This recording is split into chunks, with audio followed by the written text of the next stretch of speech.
નમસ્તે વિદ્યાર્થી મિત્રો, આજે આપણે જોઈશું પીચ કોને કહેવાય. પીચ એટલે અવાજનો ઊંચાપણો અથવા તો નીચાપણો. તો ચાલો કેટલાક ઉદાહરણ દ્વારા આપણે સમજીશું.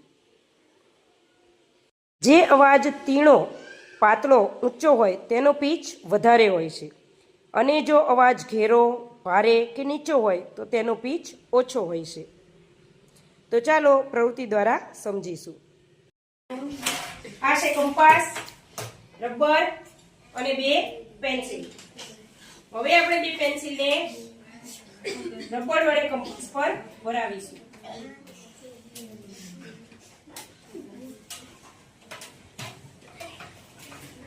આપણી રબર બેન્ડ ખેંચું કઈ રીતે અથવા તો ધ્વનિ કઈ રીતે ઉત્પન્ન થાય છે તે પ્રવૃત્તિ થઈ ગઈ. હવે આપણે ચેક કરીશું શું ધ્વનિ ઉત્પન્ન થાય છે. તો કે હા, આપણે રબર બેન્ડ આવી રીતે ખેંચશું તો પણ ધ્વનિ ઉત્પન્ન થશે, પણ આનો પીચ કેવો છે? જાડો છે. અને આવી રીતે પણ ધ્વનિ ઉત્પન્ન થશે તો આનો પીચ કેવો છે? પતલો છે. વિદ્યાર્થી મિત્રો, સિંહ, ચકલી, ઢોલ અને સીટી આ ચારમાંથી કોનો પીચ વધુ છે અને કોનો પીચ ઓછો છે તે તમે કોમેન્ટ બોક્સમાં જરૂરથી જણાવજો. Thank you so much.